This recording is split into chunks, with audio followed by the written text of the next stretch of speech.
Subalit ano po ba yung ikinakaso o binabanta na ikaso dito sa Brave 18 sa kanila pong abogado na si Attorney Levy Baligod at ganun din kay dating Congressman at Secretary Mike Defensor.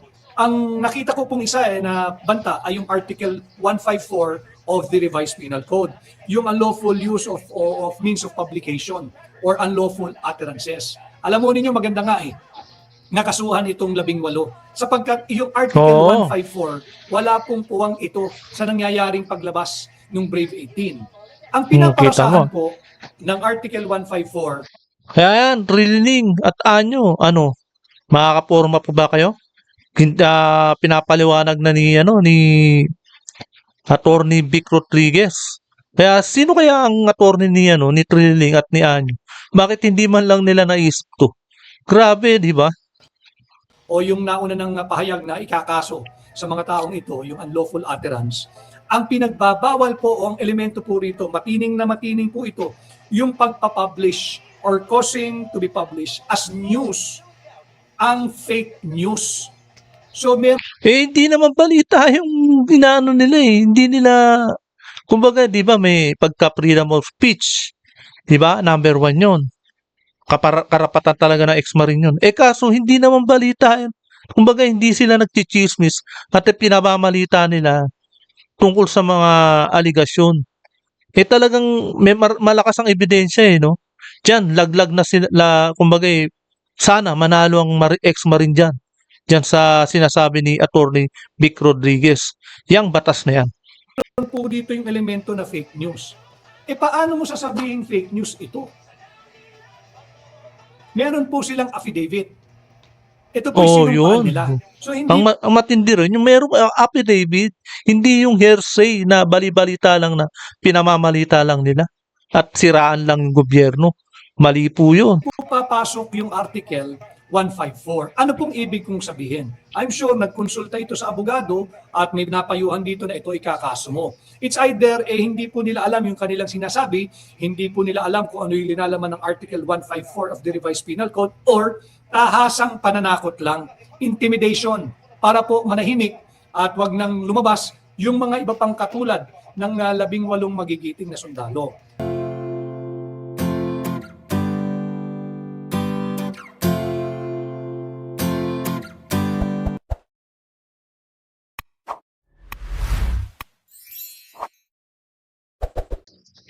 Ayan, mga kababayan at mga kapatspres.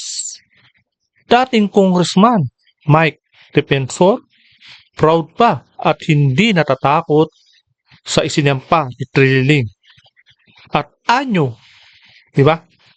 Kasi makakabuti para magkaalaman na at walang paligoy-ligoy pa pagdating sa korte.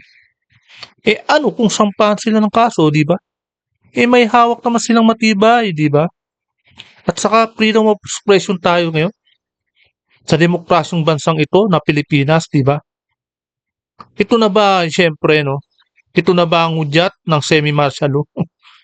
May semi-martial law pa di ba? Pero masasabi naman natin may pagka, di ba? Na idinadaan lang muna na kaso sa korte porket sukol na sila. Ayan ang tanong dyan, di ba? Kaya heto, no? Kapag dininig sa korte itong aligasyon na to at na ito na inihain ni Triling, malamang mabubulatlat at mahalata ang mga mali-malitang baho nila dyan sa mastermind nila. Malamang at sa malamang. Naalala ko tuloy na talagang totoo ang sinabi ni dating taga Black sa radio na si Percy Lapid. Na noon pa man na pagkaupo daw ni Marcos ay isang damakmak ang sindikato na nakapaligid dyan sa kanya. Dyan sa Malacanang. Siyempre, halo-halo na may galing sa Amerika na oligarko. Ito siguro yung pasimuno ng pagkukumpas ng gobyernong ito na ginagawang puppet ang gobyerno. Siyempre, iba pa yung lokal na mga oligarko. Diba? Sa ibang bansa meron na nakikialam dito sa ating bansa.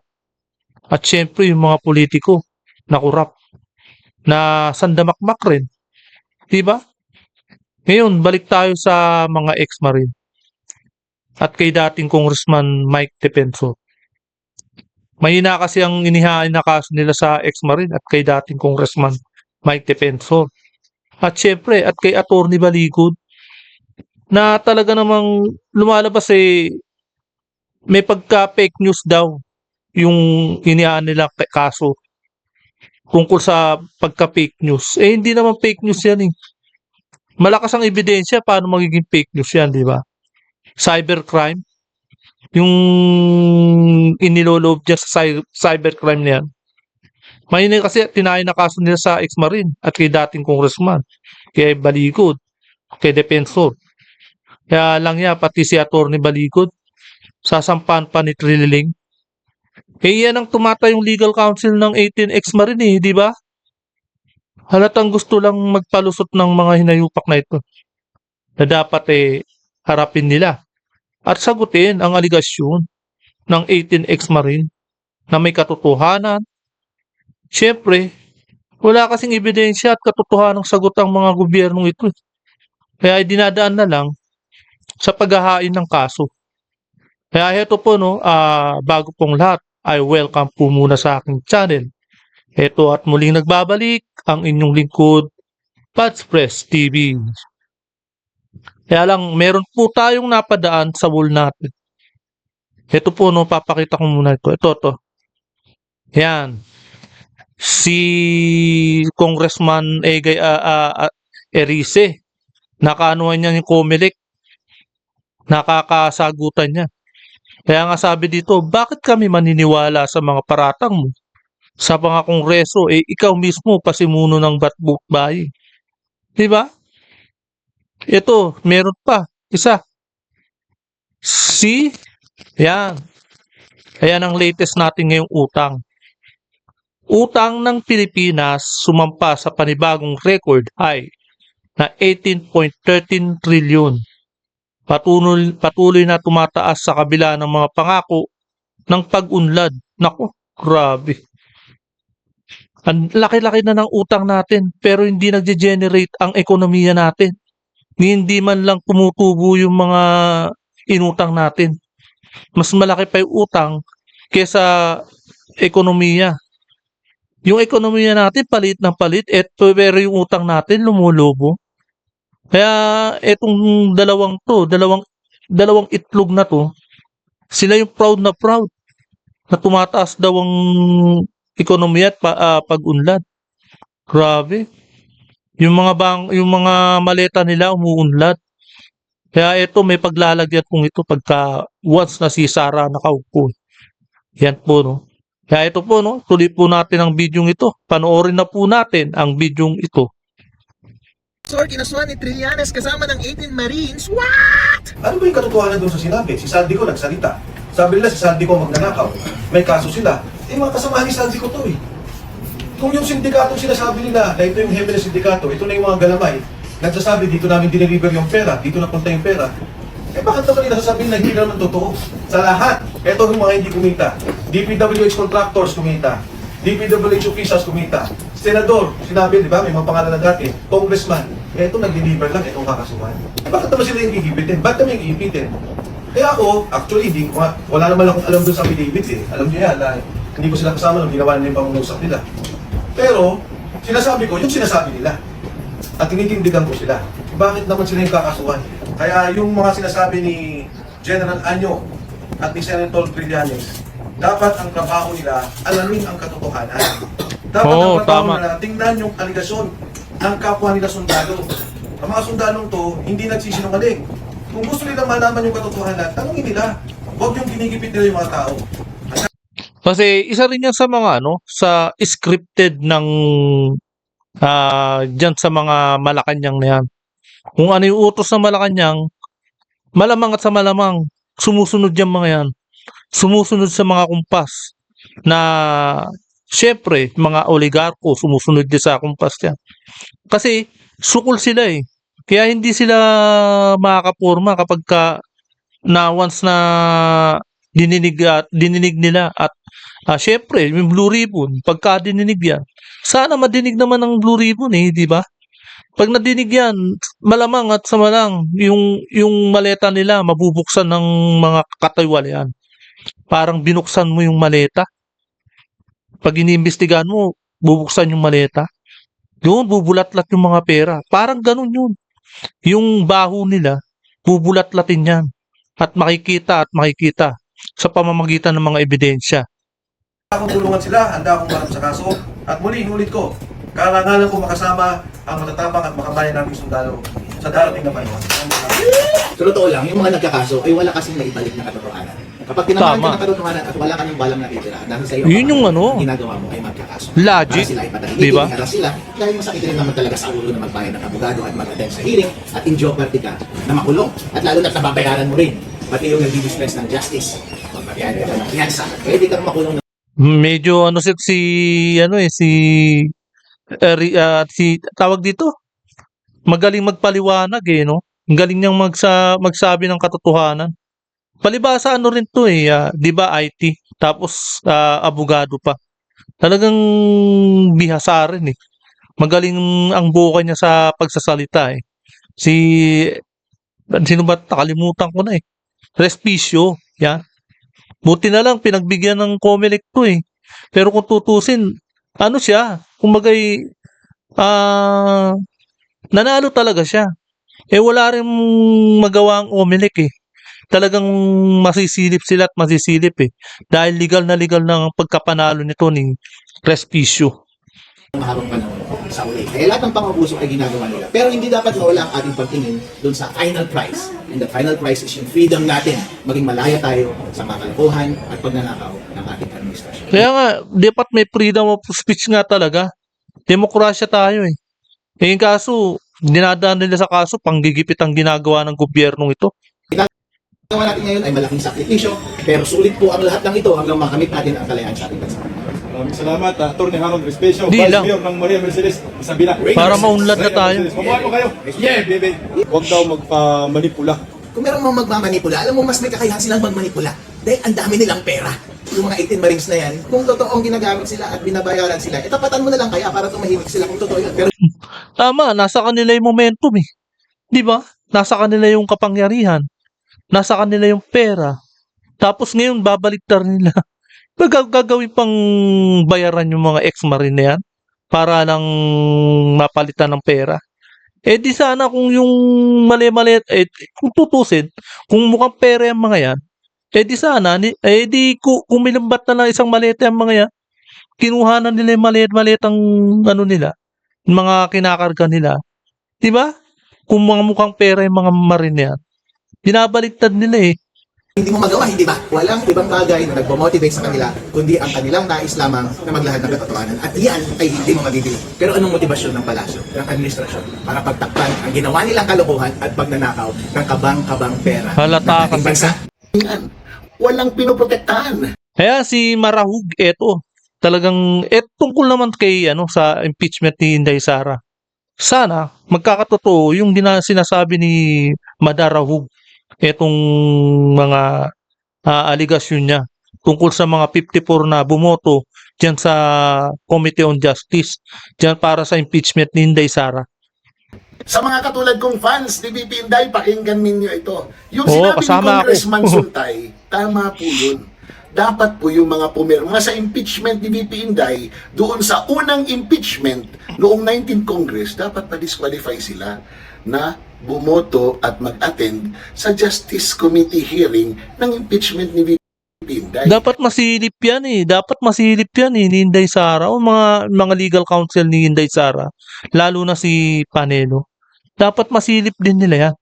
Kasi gawa nga, pwede rin nilang i-reklamo na naman sa Korte Suprema yan. Kasi bias talaga yan. Magiging bias bias. kasi. Klarado yung bias nila. Bakit? Pumirma sila doon Kasi, biro mo, mga justice, kaya nga tinawag na justice, di ba? Para maging independent. Tumayo silang justice dyan sa Justice Committee. Sila yung mga justice dyan eh. Matayo dyan sa hearing niyan, di ba? Dapat hindi na sila yung mga dapat hindi yung mga dating mga pumirma at bumoto para sa impeachment ni Inday Sara noong 19 Congress. Yan nga yung sinasabi ni Madaraw. Sa unang impeachment na halos kahalintulad lang din ng impeachment na ifinail ngayon. O di may problema na naman sila.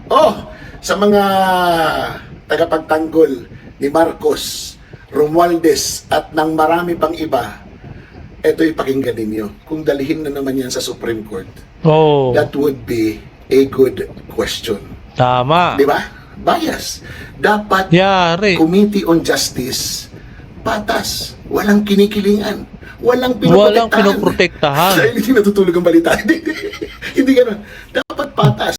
Pero ano nyo, na kasama sa bidapit ng ex-marine na hindi pinangalanan ha.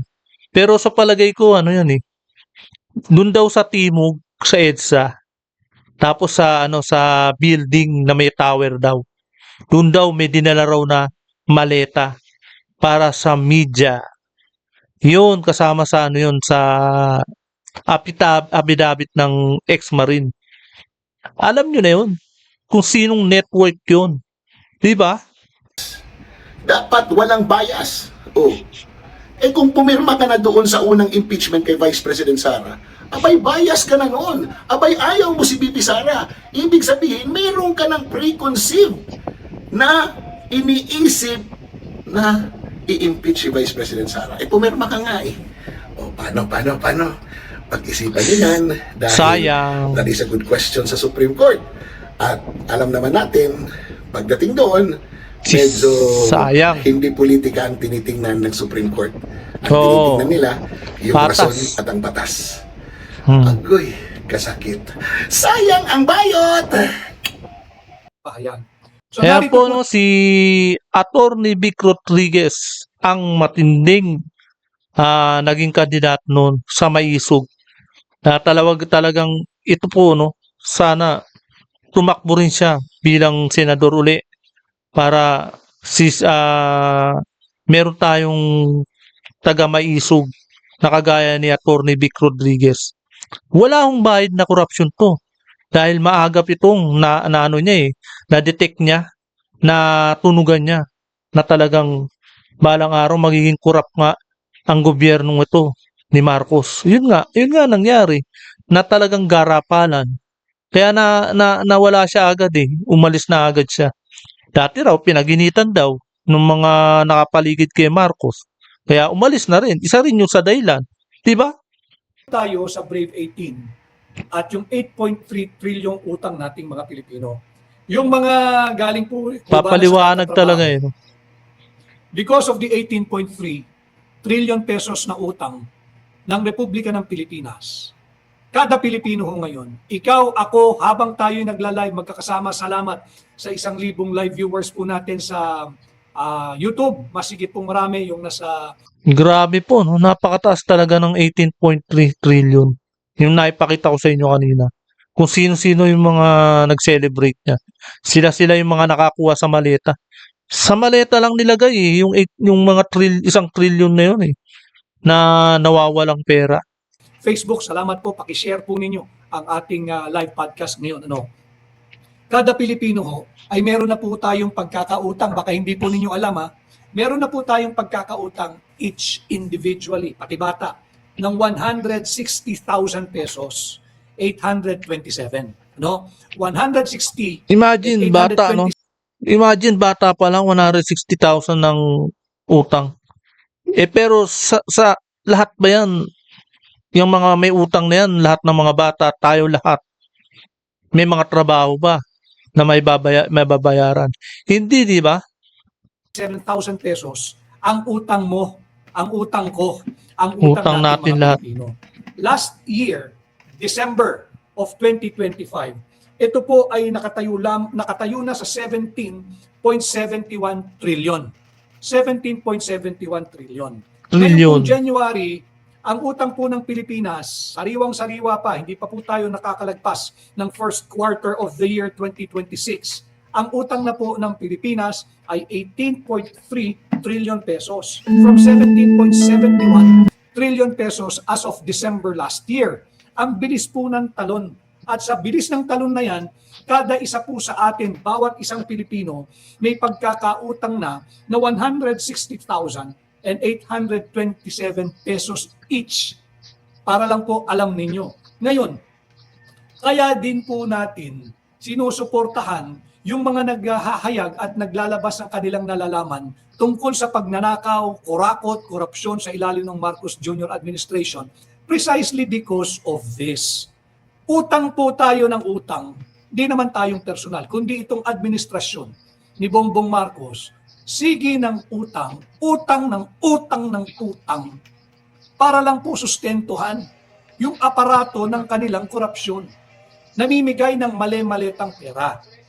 Yung Brave 18, yung dating 18 sundalo, no, merong Marines, may Philippine Army, may enlisted personnel, may reservists ng Philippine Army, kaya po Brave 18 na sundalo po iyan.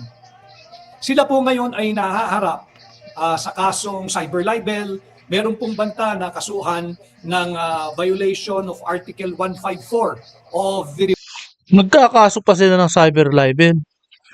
Ibig sabihin niya, paninirang puri ang ginawa ng 18 Marines. Di ba? Anong puri bang sisirain sa kanila? Eh, sirang-sira na yung mga puri nila. Di ba? Sirang-sira na yung mga pangalan nila sa taong bayan. Di ba? Ngayon, kung cyber libel, eh may mga ebidensya naman eh. Mabigat ang ebidensya na pinapakita at sinasabi ng 18 Marines. Mabigat ang ebidensya eh.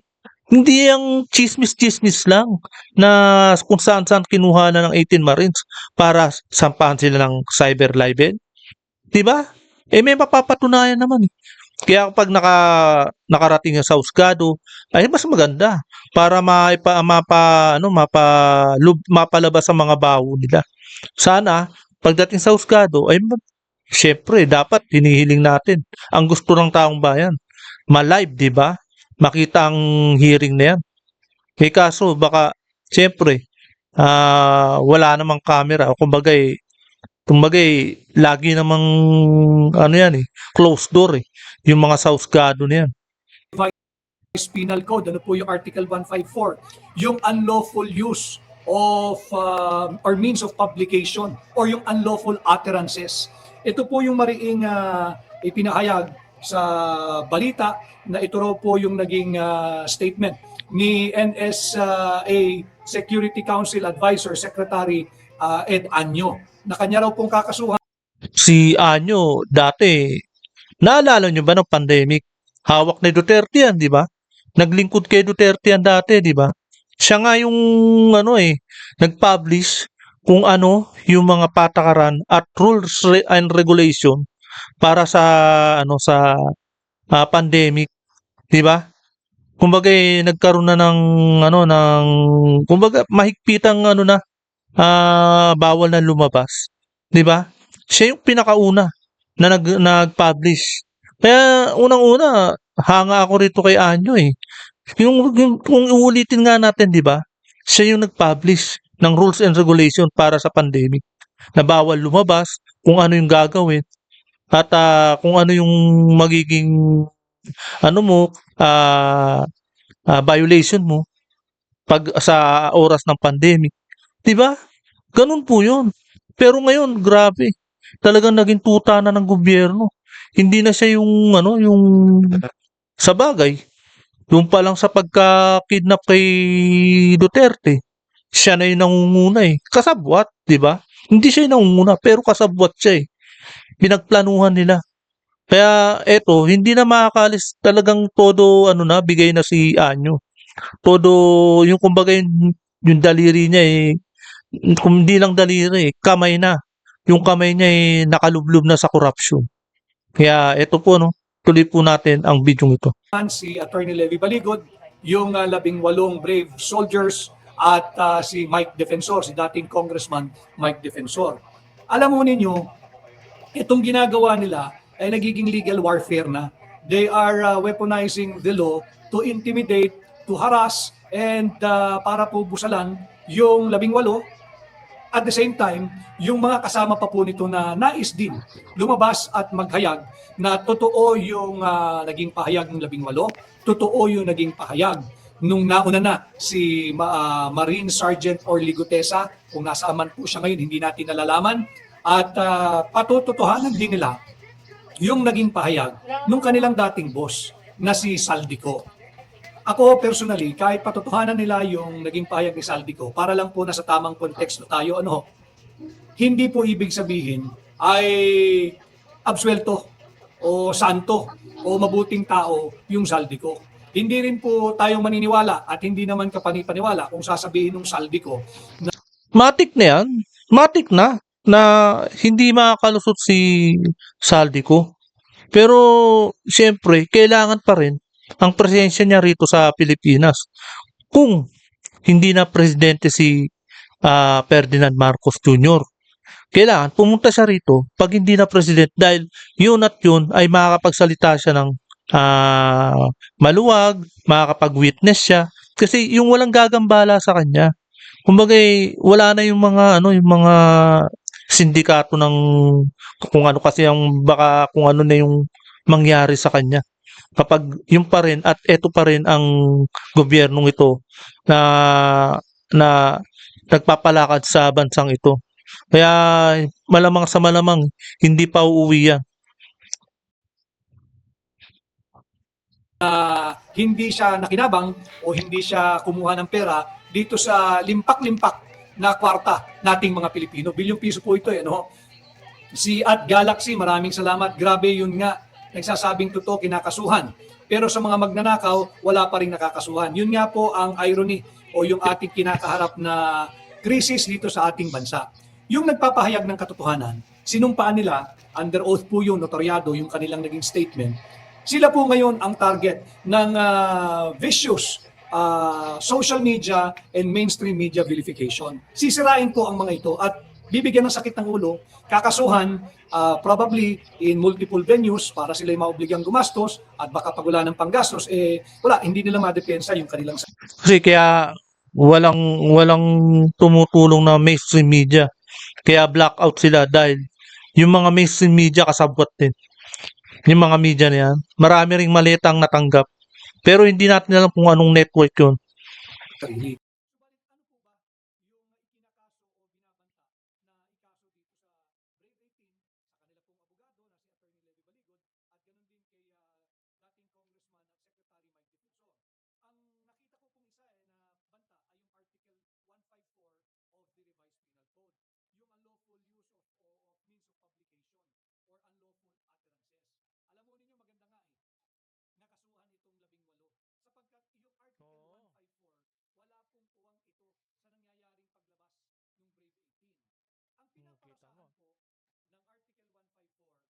Kaya yan, Trilling at Anyo, makakaporma po ba kayo? Pinapaliwanag na ni Attorney Vic Rodriguez. Kaya sino kaya ang attorney ni Trilling at ni Anyo? Bakit hindi man lang nila naisip to?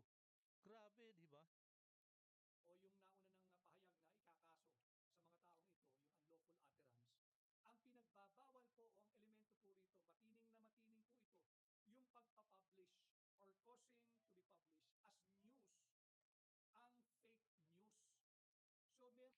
Hindi naman balita yung inaano nila eh. Hindi nila, kumbaga, di ba may pagka-freedom of speech. Di ba? Number one yun. Karapatan talaga ng ex-marine yun. Kaso hindi naman balita yan. Kumbaga, hindi sila nagchichismis at pinamamalita nila tungkol sa mga aligasyon. Talagang may malakas ang ebidensya no? Diyan, laglag na kumbaga sana manalo ang ex-marine dyan. Diyan sa sinasabi ni Attorney Vic Rodriguez. Yang batas na yan.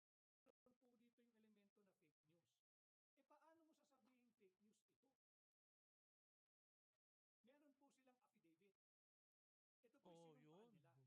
Ang matindi rin, yung merong affidavit, hindi yung hearsay na bali-balita lang na pinamamalita lang nila at siraan lang yung gobyerno. Mali po yun.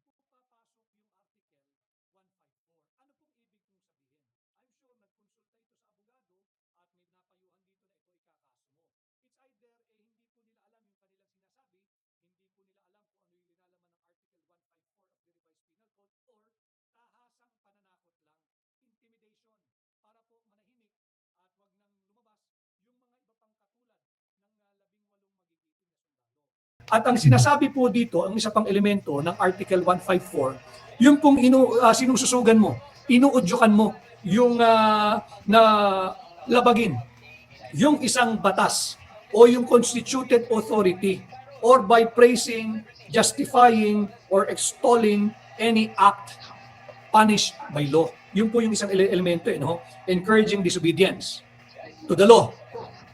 Wala naman po sa Brave 18 ang nagsabing Ayun. huwag kayong tumalima sa pinag-uutos ng batas. Wala rin nagpapagsasabi sa kanila na huwag nating respetuhin, huwag nating ipagtanggol, huwag nating galangin ang saligang batas. Wala. So wala pong encouraging disobedience to the law or to the constituted authorities. Wala. Wala naman silang sinabing talikuran ang kasalukuyang administrasyon na mali ang direksyon sa pagpapatakbo ng bansa. Wala silang sinasabing ganun. Or by praising, justifying, or extolling any act punished by law. Sa katunayan, kabaliktaran nga ho eh. Hindi ba kaya sila lumabas upang kondinahin ang korupsyon, kurakot, hatiran ng maleta, hatiran ng envelope, hatiran ng sobre, hatiran ng paper bag, ng punong-puno ng pera nating mga Pilipino. Kabaliktaran po yun eh. Hindi po nila pinuri, hindi po nila inaangat, hindi po nila gina-justify ang anumang bagay. Sa madaling salita, hindi nila susuportahan yan. Dahil ang tatamaan dyan, yung pinaka-mastermind nila. Kasama na rin sila, di ba? Na against the law. In fact, kinokondina nila sa kanilang paglabas, itong magigiting na Brave 18, kanilang kinokondina yung nasaksihan nila na korupsyon, malawakang kurakot at matinding lagayan, hatiran ng pera na nakalagay sa envelope. So hindi po uubra na yung Article 154. Alam naman po tiyak yan ng Attorney Levy Baligod, isang mahusay at veterano at batikang abogado. Alam naman yan. alam talaga. Sinasabi ko lang po rito, tingnan po ninyo yung ginawang kabayanihan nung 18 sundalo. Hindi po ito pinag-uusapan ng mainstream media. Maraming salamat sa mga ilan, mabibilang mo sa daliri mo na personalidad ng mainstream media. Jessica Soho, nung kanyang report. Other than that, tahimik ko eh. Kaya naman, Doon maganda rin kay Jessica sa Warren eh. Naipalawanag din nila ng gusto yung mga affidavit nila, di ba? Ewan ko lang kung sa bagay hindi ko pa nakapanood eh. Pero baka doon titinan ko kung nabanggit yung mga pangalan ng 21 na Magic 21 kurakot na congressman. Hindi lang ko kasi congressman ang nando doon eh. Kasama si Bonoan tsaka si Erwin Tulfo doon sa listahan daw nila. ay aking inalam kung pinangalanan na ba doon sa pagharap nung muli nung 18 matatapang na sundalo, pinangalanan na ba yung nandun sa affidavit nila? So yun, Na mga di ba? Pinangalanan na. Na hinatira nila ng pera. Ay, hindi nila maano yung itong media man na to eh, sa mga network na yan. Nakahatiran talaga ng maleta eh. Apparently, ang sabi nung isang dating sundalo, definitely na-establish doon kanina, masama ang loob nila sa mainstream media. Bakit? Dahil hindi po biro yung sakripisyong kanilang ginagawa ngayon, hindi po biro yung panganib na kanilang hinaharap ngayon, pati na ang kanilang pamilya, at hindi rin, wala na pong katiyakan. Kung meron pa silang kabuhayan, dahil hindi na po sila pwedeng basta lumabas ng solo-solo eh. Nanganganib po ang buhay nito. And yet, ano po ang treatment ng mainstream media? Nagiging instrumento pa ho, ito according to them nagiging instrumento pa ang mainstream media para wasakin ang kanilang pagkatao. Subalit, Kredibilidad, ang sabi ng kasama yun. ilang sundalo doon, masyado naman kaming dinidemonize ng mainstream media. Samantalang nakita nila, nasaksihan nila, sila'y saksing buhay or buhay na saksi doon sa hatiran ng pera sa mga media practitioner. Tinanong din sila, I think Dapat ano yan eh, yung samahan ng KBP ng na sa mga network, 'di ba? Dapat inaano nila yan eh. Hindi nila dapat ini-ignore yan eh. Itong samahan ng KBP, 'di ba? Kapag once na iniwasan din kasi kaya hindi siguro binabalita ng mainstream media dahil kasabwat nga yung mga ibang network eh, 'di ba? Yung mga media men. kasabwat eh. Kaya yun siguro ang una nilang pinagtatakpan. Kaya news blackout ang mga 18 Marines para sa kanila. Talagang hindi lang talaga ano no, pati media mainstream media kasabwat na rin talaga no. Yan yung talagang pinakamalawak na sindikato kasama ang mainstream media. Hindi lang. Marlon, Pati yung mga bayarang vlogger, di ba? Marami. Isang ano na rin eh, talagang binabayaran nila yung mainstream media. Nagbabayad sila ng mga vlogger. Di ba? si Puri ng Third Floor Studio. Ano ba ito? May journalist? Meron bang TV? Ang sagot, lahat. Lahat meron. Meron galing sa print, sa dyaryo, sa tabloid, meron pong galing sa social media, sa online, meron po sa TV, meron din po sa radyo. So, at ang hatiran po, kung di sa restaurant, doon po sa parking ng kung saan man sila nagpark, kung hotel, kung restaurant, sa Oo. parking, nag-aabutan, maleta, sobre, paper bag, sa bahay, merong hinahatiran sa bahay. At Sino kaya yung ano, no? Yung may-ari ng bakery? May ensimada, kung ganon. Meron daw doon, media man na may bakery o kaya paggawa ng tinapay. Sino kaya yun? diin sa opisina o yung mismong istasyon ng radyo, istasyon ng telebisyon. Ayan na nga yung sinasabi ko eh. Yan yung nasa timog na may tower na hinatiran din ng mali-maleta. Kakapal ng mukha eh, di ba? Istasyon ng or opisina ng dyaryo or opisina ng social media o opisina ng troll farm.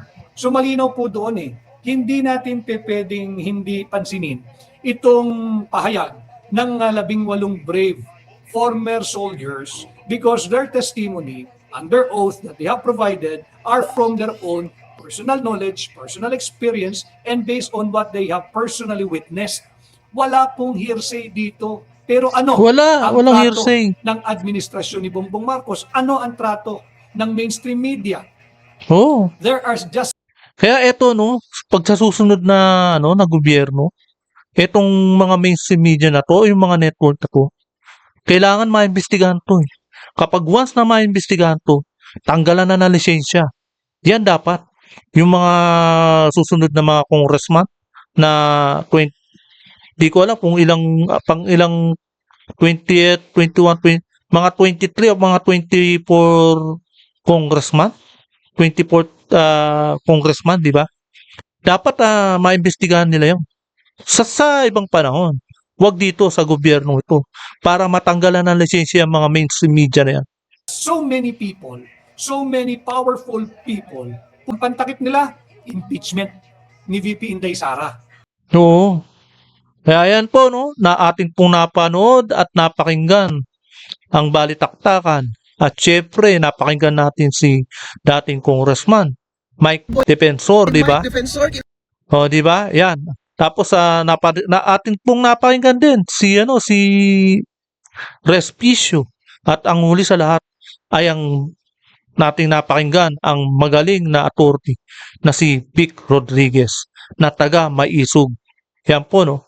Kaya hanggang dito na lamang po at kung hindi ka pa nakakapag-subscribe, please subscribe my channel para lagi kang updated sa bawat upload ko. Maraming salamat po.